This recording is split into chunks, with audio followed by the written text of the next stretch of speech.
Selamat pagi guys, kita akan bahas tentang rehabilitasi pada anak pasca bencana di tempat yang sangat syahdu ini.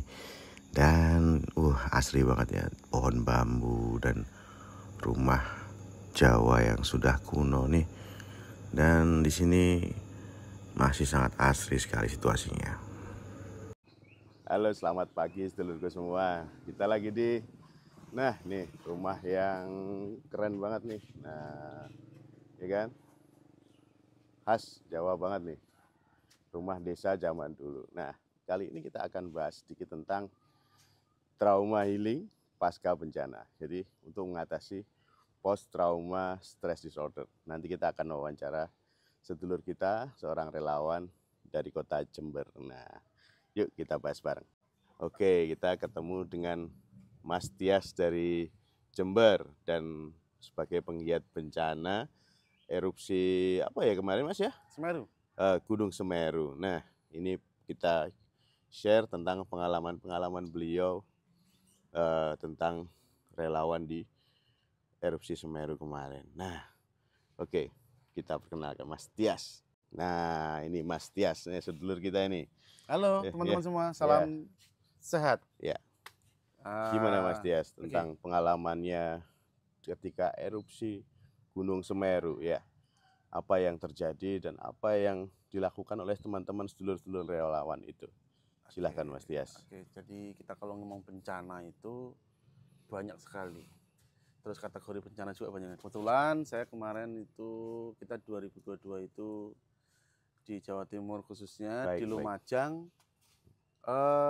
ada bencana nasional yaitu erupsi Gunung Merapi yang lumayan memakan korban jiwa lumayan banyak itu. Lumayan banyak ya. Jadi di sanalah teman-teman relawan ini turun untuk membantu korban, membantu masyarakat di sekitaran Gunung Semeru yang menjadi korban bencana.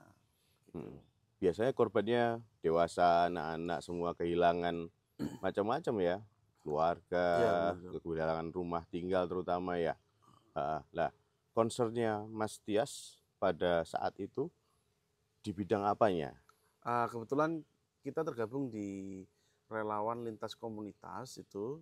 Nah, jadi di sana waktu Semeru itu kami ini lebih fokus pada mengcover urusan balita dan ya adik-adik sampai usia SD gitu dong. SD, jadi anak-anak ya. Anak-anak. Jadi yang kita cover itu, yang kita dampingi, kita bantu, kita fokus sana adalah balita sampai adik-adik dan juga lansia. Karena ini adalah usia-usia rentan ketika terjadi bencana, dan ketika bencana itu pasti yang terpikirkan sama masyarakat atau dengan bantuan ini adalah orang-orang dewasanya. Tapi balita atau lansia ini sempat terlupakan sebentar untuk dalam ini.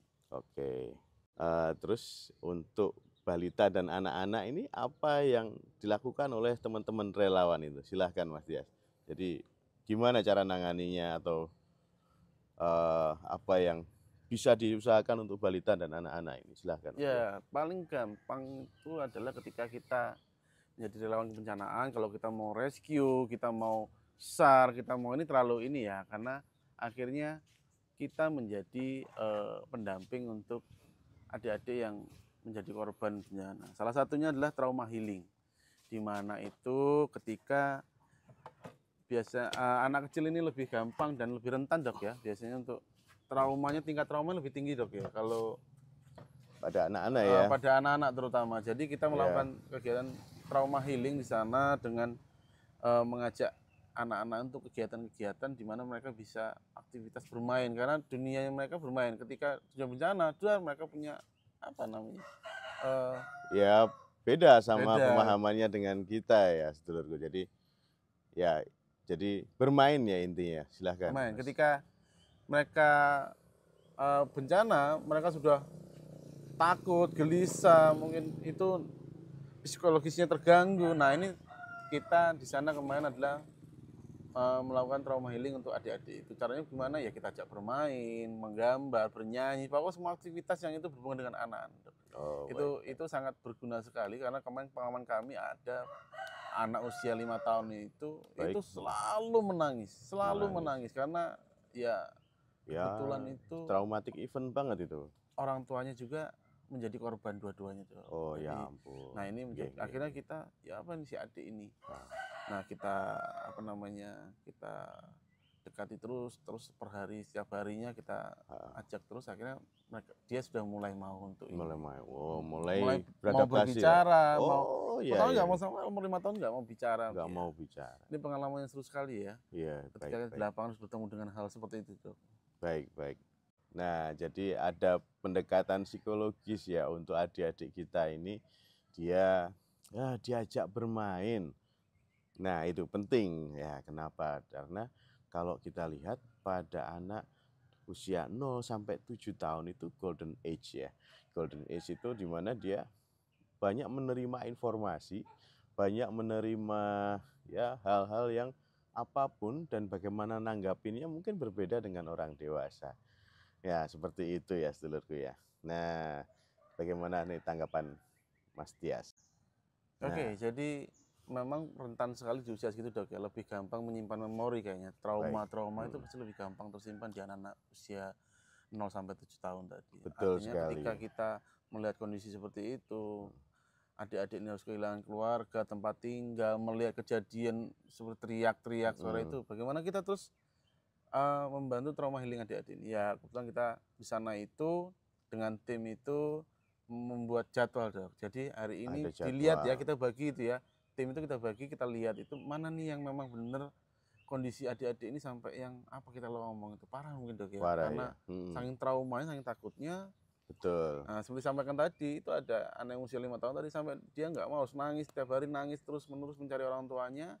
Nah, Baik, kita akhirnya baik. bagaimana menghibur adik itu untuk apa namanya ya sebentar untuk melupakan kejadian itu. Iya. Dengan cara kita memberikan permainan, memberikan buku gambar, aktivitas-aktivitas anak-anak lah terutama Dok. Nah, itu Baik, sangat baik. membantu sekali ketika tapi secara ini kita memang bukan ahlinya, tapi artinya kita bisa menghibur mereka dengan Baik, baik. aktivitas-aktivitas seperti itu Dok. Gitu ya.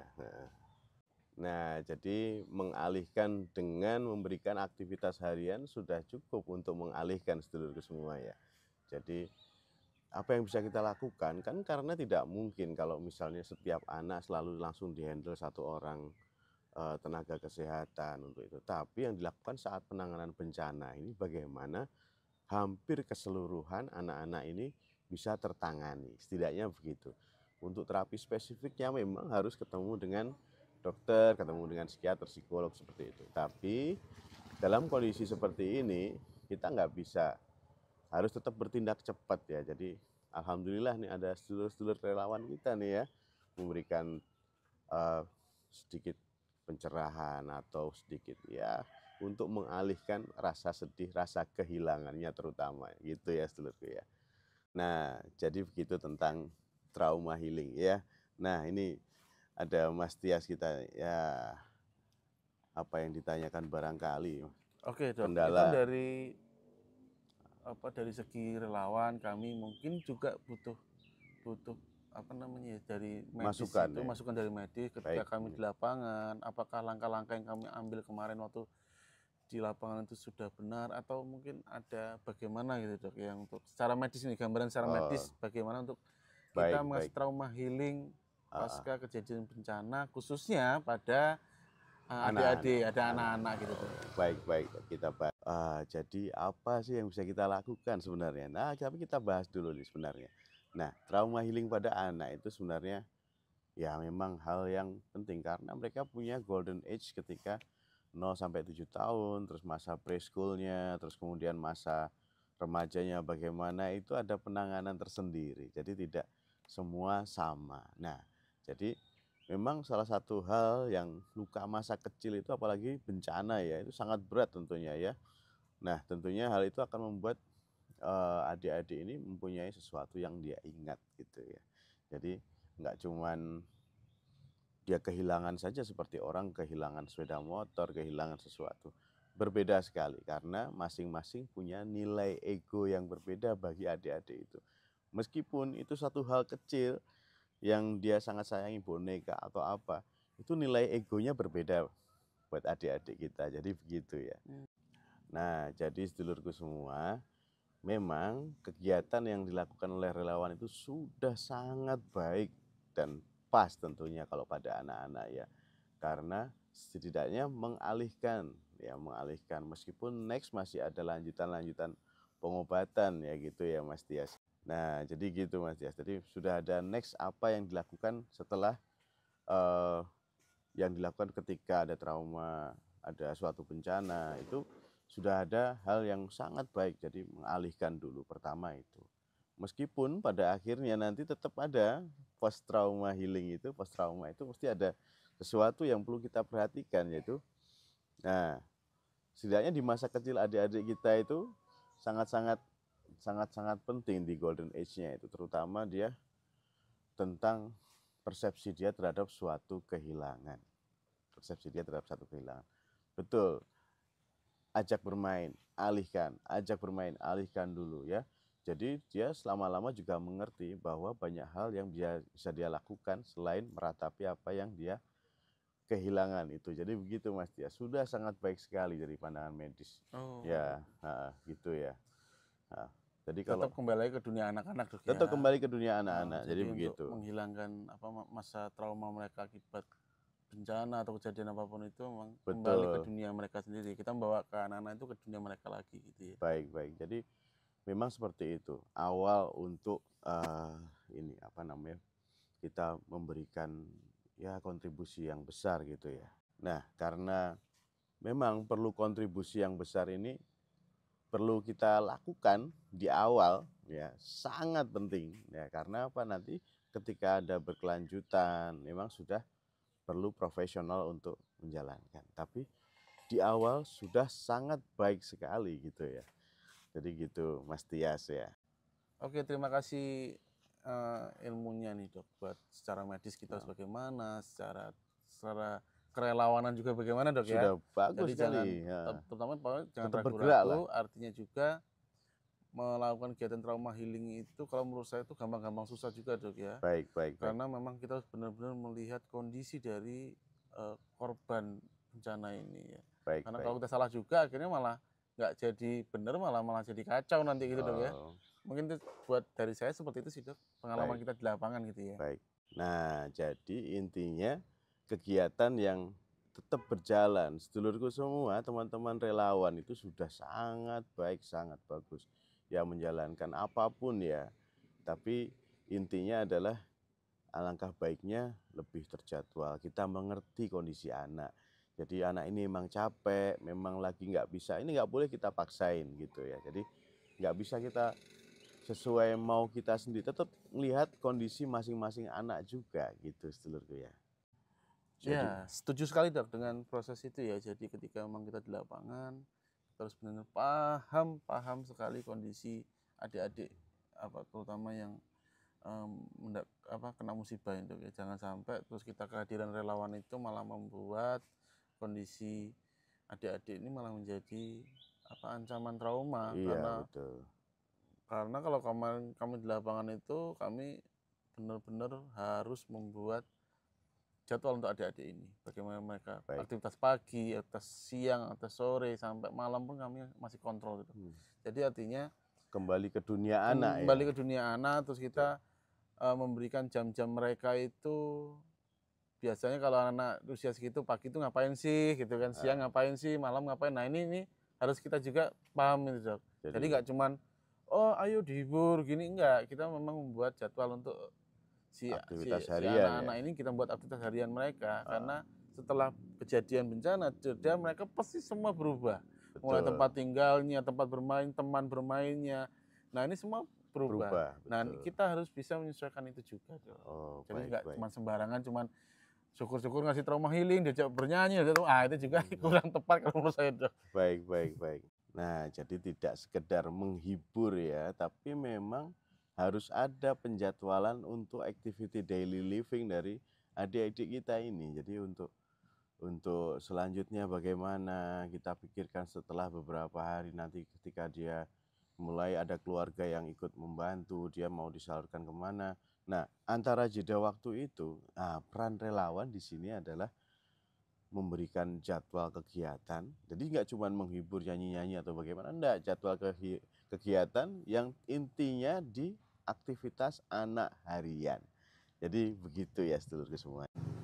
Iya, benar sekali dok. Aktivitas harian kita bisa bisa nanti mulai memetakan juga dok ya. Oh, Jadi memetakan baik itu baik. ada skala trauma kalau menurut saya dok ya. Ada yang benar-benar mereka memang parah traumanya dalam kejadian itu. Baik, Ada yang ya nggak terlalu parah, mereka masih ini karena jauh dari posisi, cuman terdampak, cuman terlalu jauh. Nah ini kita bisa memetakan juga dok. baik, baik, Jadi kita petakan, oh ini si A ini kita buatkan jadwalnya dalam satu hari kita berapa kali pertemuan dengan si anak nih. baik, Oh, baik. kalau si B kita bisa berikan di pagi hari saja, tidak harus sampai ini. Nah ini juga kita bisa membuat itu juga. Oh, baik, Gambaran baik. juga seperti itu sih. Itu pengalaman kita di lapangan dok ya. Wah, oke, bagus.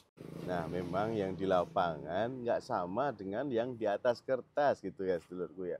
Jadi nggak mudah memang. Ya, memang kita harus menyesuaikan. Kita pun yang tahu ilmunya bagaimana, ketika sudah ada di lapangan, kita ngelihat langsung kondisi si anak, kondisi lingkungan sekitarnya. Kita, tenaga medis pun tidak bisa langsung memaksakan kondisi atau memberikan langsung secara teoritik seperti ini. Enggak, kita harus sesuaikan. Intinya kita kembalikan ke dunia anak-anak lagi. Nah, gitu sedulurku ya. Nah, barangkali nih sedulurku semua punya pendapat atau punya apa yang bisa kita salurkan atau pemikiran-pemikiran yang Pengalaman. pengalaman barangkali ya. Begitu ya Mas Dias ya. Benar. Nah, yang bisa kita share. Sharing-sharing pengalaman ketika di lapangan dok ya. Mungkin Ah, teman-teman punya pengalaman yang lebih dari saya terutama ya. Mungkin kita ya, bisa sharing dan belajar bareng gitu. baik, baik, baik. Nah, jadi gitu ya sedulurku ya. Ayo kita bantu adik-adik kita, sedulur-sedulur kita semua supaya lebih baik kualitas hidupnya. Gitu ya sedulurku ya. Nah, tetap saja kita tetap waras dan Sehat. sehat. Oke, kalau waras, gaspol, Sehat. sehat. Sehat selalu sedulurku.